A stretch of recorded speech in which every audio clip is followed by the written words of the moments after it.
Man, I felt the need that it was only right that I make the world aware of the contribution of Michael Watts to specifically the north side of Houston.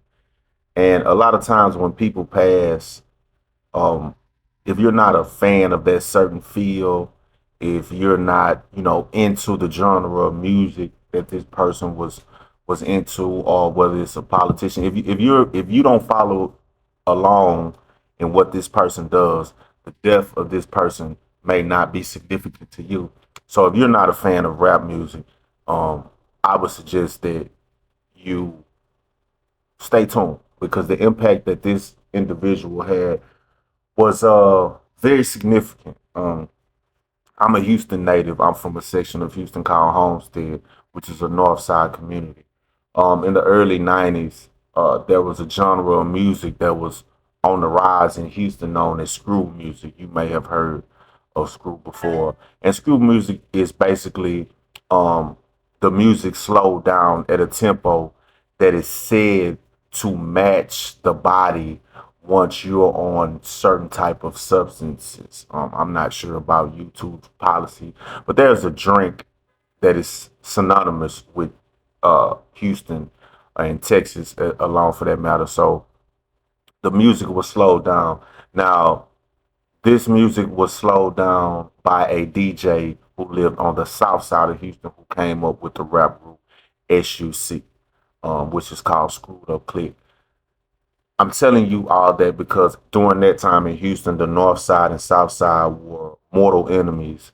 There were a lot of there was a lot of static, and so that particular music catered to that side of town. So for a very long period of time, the side of town that I grew up on, we didn't really have a musical identity. And then Michael Watts came along and gave the city that.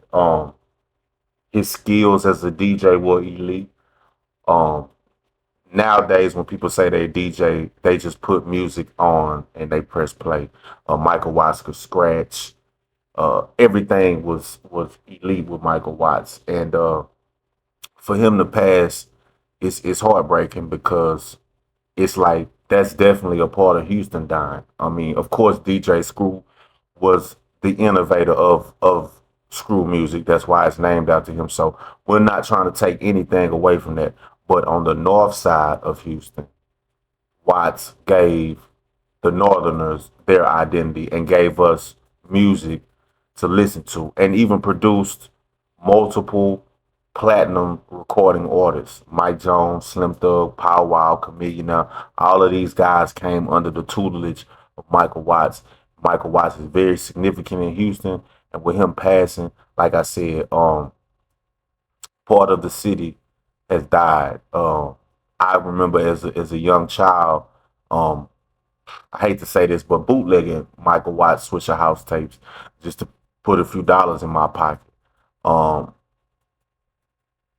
Made it a reality for people who wanted to do music on my side of town. Gave us the template, um, gave us a blueprint, showed us it was a way to not only make music in Houston, but make music that would touch the world. So yeah, it was something that I had to touch because Michael Watts is very significant in my life. My pride as a homestead individual, my pride as a Houstonian, my pride as a North Sider was has always been,